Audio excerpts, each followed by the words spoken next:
Yang pertama sudah kita buka dengan bacaan basmalah. Acara yang kedua yaitu menyanyikan lagu Indonesia Raya. Kepada Bapak Ibu guru dimohon untuk berdiri.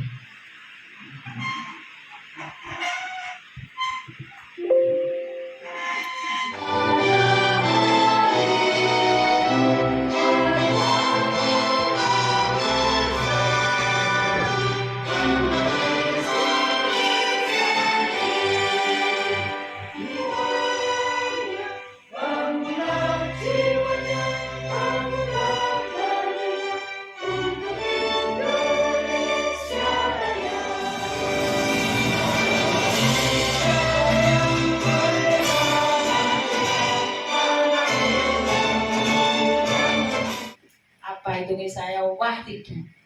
Belajar itu bisa dari mana saja. Dan kepada Ibu Nur Hasanah Miss Nunung, ya, panggilannya Miss Nunung, jenengan tidak usah merasa bagaimana, kita pokoknya belajar ya, kita sama-sama belajar.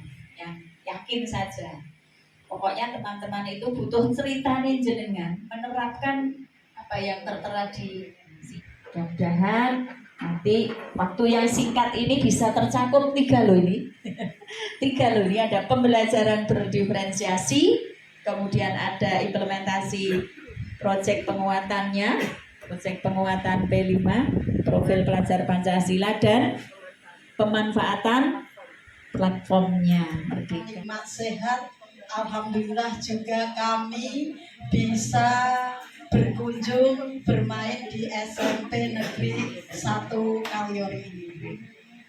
Yang kedua, salam dan selawat kita haturkan kepada Nabi besar kita, yaitu Nabi Muhammad SAW. Secara detail Bapak Ibu akan dijelaskan oleh Miss Nung ya. Miss Nung ini salah satu guru penggerak di sekolah kami. Jadi kami punya 2 guru penggerak ya. Bu Isti dan Miss Nung. Sambil saya kenalkan. Kemudian itu Pak Dedi ya, yang di belakang itu adalah mengajarkan BK ya, itu Bapak Ibu. Saya yakin di angkatan 10 kemarin dari guru-guru SHK mungkin sudah banyak yang mendaftar ya, Bu Ida ini mungkin menunggu ya Bu Ida ya. Semoga bisa lolos karena memang banyak pengalaman di sana. Mungkin nanti diceritakan oleh Miss Nung. Yang kedua Bapak Ibu, di tempat saya dalam memanfaatkan PMM ya, seperti sehat dan sempat untuk berkumpul bersama, belajar bersama-sama di SHK. Salawat serta salam selalu kita haturkan kepada Nabi Muhammad SAW yang akan kita nantikan syafaatnya nanti. Yang terhormat Ibu Kepala SMP Negeri 1 Kaliori, dan yang kami hormati Ibu Kepala SMP Negeri 2 Kaliori serta Bapak Ibu semuanya. Yang baik ya Bapak Ibu, tapi sebelumnya saya mohon maaf bahwa kami sebenarnya bukan narasumber, kami belum punya lisensi untuk jadi narasumber. Jadi kami di sini hanya berbagi praktek baik, berbagi apa-apa saja yang sudah kami lakukan di sekolah tentang implementasi kurikulum Merdeka. Bapak Ibu, saya yakin di SHK ini pelaksanaan atau IKM di sini sudah berjalan dengan baik ya. Nah, pada kesempatan ini kami ingin belajar bersama dengan Bapak Ibu semua di sini, saling berbagi apa yang kami punya, apa yang sudah kami lakukan, dan kami juga ingin belajar dari Bapak Ibu semua tentang apa-apa yang sudah dilakukan di SHK yang sudah baik. Itu bisa untuk oleh-oleh kami. Oh iya, untuk bahasa Inggris. Nah, bahasa Inggris. Monggo Bu. Nah, kemarin oh iya, boleh. Monggo Bu. Kan saya bilang. monggo Bu. Kemarin juga DM sudah nih Bu, monggo. Kalau di sini berikut.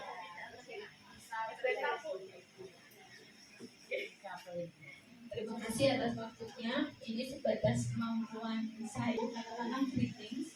Ini anak kami kelompok kajian yang misalnya seperti yang bisa responsif dengan menggunakan good morning. Itu aja kadang ada anak yang menjawabnya manggil atau nggih, nah makanya kami kelompokkan nanti terus kita bermain bersama dengan ungkapan misalnya good morning, kemudian ada anak yang lain kita langsung tunjuk dari depan, kita ambil salah satu anak untuk drilling maju ke depan, dia yang bertugas untuk menunjuk temannya yang tidak bisa. Jadi begitu berturut-turut sampai kami menemukan paling tidak anak harus bisa, ya katakanlah bisa untuk responsif atau ungkapan greeting misalnya seperti itu.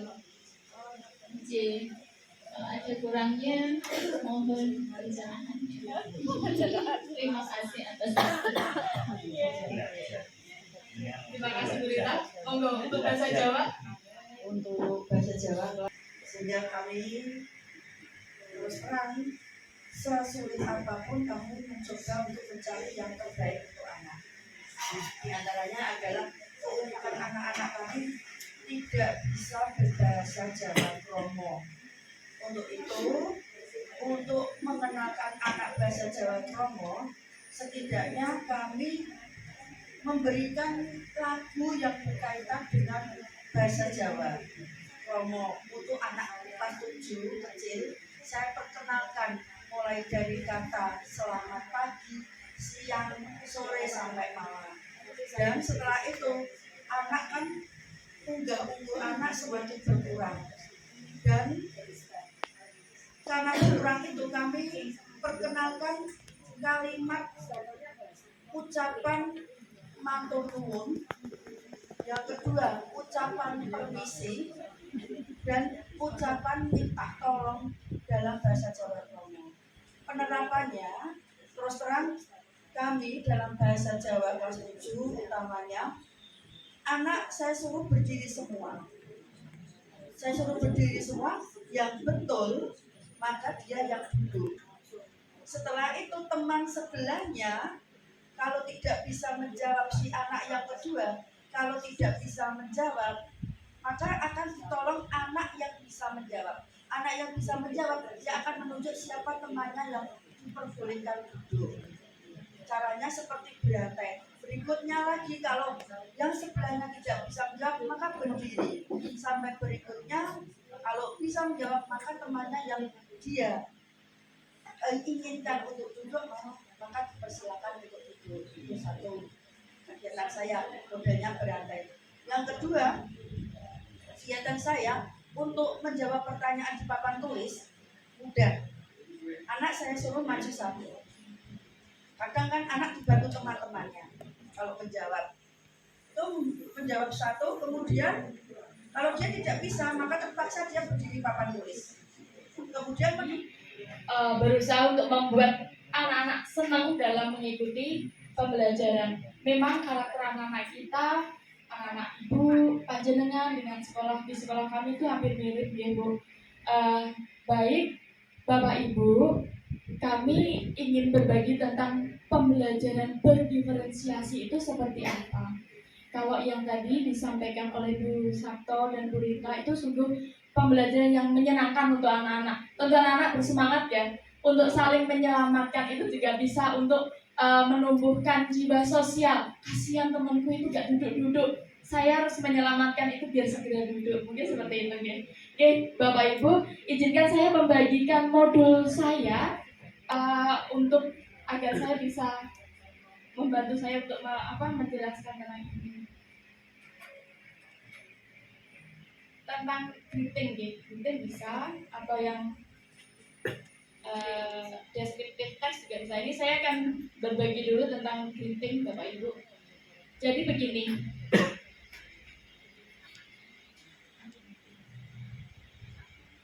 ini modul ajar saya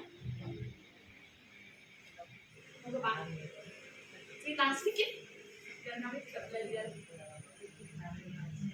Atau mungkin ada Bapak Ibu yang lain? Oh enggak, mungkin ada Bapak Ibu yang lain yang akan bercerita tentang penurunan CP menjadi TP dan ATP. Begini Bapak Ibu, ini baik kami cerita di sekolah ya. Kalau di sekolah itu Mei sudah melihat di sana bahwa implementasikan kurikulum merdeka ini dengan baik. Kami masih terus belajar, masih terus berproses. Tapi ini untuk bahasa Inggris, untuk bahasa Inggris itu tugasnya untuk evaluasi kelas 7. Saya menurunkannya lintas elemen karena kalau saya lihat dari karakteristiknya di mana ketiga elemen ini harus dilaksanakan secara terpadu sehingga saya memilih yang lintas elemen. Monggo Bapak Ibu untuk menurunkan TP ini nanti bisa dipersani lagi rasionalnya apa, elemennya seperti apa, karakteristik mata pelajarannya seperti apa, itu nanti Bapak Ibu bisa persani ya. Ya Bapak Ibu. Untuk elemen apa? Untuk menurunkan TP ini sebaiknya tidak fokus di MGMP. Nanti Bapak Ibu, MGMP itu kebetulan kan kemarin waktu di MGMP juga sempat begini. Lah nanti kalau ada tes bersama bagaimana? Nah, tuh. Kalau kita TP-nya beda-beda nanti tes bersamanya bagaimana? Karena kita masih melakukan tes bersama. Ini saya lakukan sudah lama sebetulnya, jadi belum ada. Apakah ini sudah termasuk pembelajaran berdiferensiasi atau tidak? Hanya yang pernah saya lakukan. Misalnya pada saat kebetulan saya kan IPS, itu saya membuat kartu. Misalnya sejarah, saya foto atau gambar tokoh-tokoh nasional itu saya tempelkan di kartu pokoknya bekas undangan apa itu. Terus saya tawarkan ke anak, saya suruh milih, lalu saya minta dia mendeskripsikan ini tokoh siapa dan sebagainya, misalnya seperti itu. Atau kalau kita geografi misalnya saya juga membuat fotokopi penampakan permukaan bumi misalnya. Lalu saya juga minta siapa yang bisa maju untuk menjelaskan gambar-gambar yang saya sampaikan. Apakah itu sudah termasuk diferensiasi yang proses? Kemudian untuk anak-anak dipersilakan untuk memilih, terserah yang diambil yang mana. Kemudian setelah itu mendeskripsikan itu apakah ada batasan apa tidak Bu? Tidak ada. Yang penting silakan ambil, ceritakan tentang kartu itu. Kalau seperti itu Bapak Ibu, itu sudah termasuk diferensiasi proses di mana kita memberikan kesempatan kepada anak-anak sesuai dengan kemampuannya masing-masing. Misalnya begini, kita kan tidak memaksa anak-anak ini, tokoh ini lahir tanggal berapa, tahun berapa, dia dengan pertanyaan-pertanyaan yang pakem. Dia harus menjawab pertanyaan-pertanyaan yang pakem. Itu tidak termasuk diferensiasi. Tapi kalau kita memberikan kesempatan kepada mereka untuk mendeskripsikan sesuai dengan pengetahuan yang mereka miliki, tidak ada. Saya hanya melakukan, tapi saya juga belum tahu apakah yang saya lakukan itu sudah berdiferensiasi atau belum. Seperti misalnya saya mengajar pada pelajaran IPS tentang sumber daya alam. Ternyata sumber daya alam ini memang dibagi beberapa kelompok, seperti misalnya sumber daya alam tambang, sumber daya alam maritim, dan sumber daya alam hutan misalnya. Terus masing-masing saya bagi kelompok dengan materi yang berbeda. Jadi seperti misalnya kelompok 1-2 mengerjakan sumber daya tambang, kelompok 3-4 sumber daya maritim, dan berikutnya sumber daya hutan. Apakah setelah itu kita bahas bersama-sama? Apakah yang saya lakukan itu sudah masuk ke pembelajaran diferensiasi atau belum? Ya, terima kasih Bu. Ibu sebelum memberikan topik ya, itu sudah dikelompokkan itu berdasarkan apa Bu? Apakah yuk anak-anak kita buat kelompok masing-masing 4 orang seperti itu, atau mungkin jenengan sudah punya pemetaan tentang anak-anak langsung dikelompokkan ya? Yuk kita buat 4. Nah ini kalian membahas tentang hutan, yang ini tentang laut misalkan, seperti itu. Ya, Bapak Ibu, kalau seperti itu sebenarnya belum termasuk diferensiasi ya, karena kita belum memetakan anak-anak ini nanti kenapa harus kita beri hutan, kenapa harus kita beri laut, kenapa kita harus beri gunung, itu kita belum petakan. Tapi misalnya seperti ini Bapak Ibu sudah memetakan anak-anak. Ini anak-anak ini Bapak Ibunya nelayan dekat laut, bapaknya nelayan, silakan duduk sini. Kemudian yang ini mungkin kerjanya di sawah, silakan berkelompok. Kemudian kita berikan ini tentang hutan, ini tentang laut, ini tentang sawah, itu termasuk diferensiasi.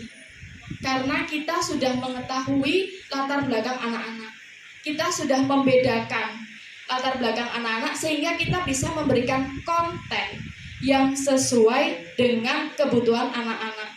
Jangan sampai yang tinggalnya di laut kita beri hutan, ini yang tinggalnya di dekat hutan kita beri laut. Itu tidak sesuai dengan kondisi anak-anak kita. Ngoten Bu. Jadi kalau pengelompokannya itu masih random ya, itu belum termasuk diferensiasi gitu.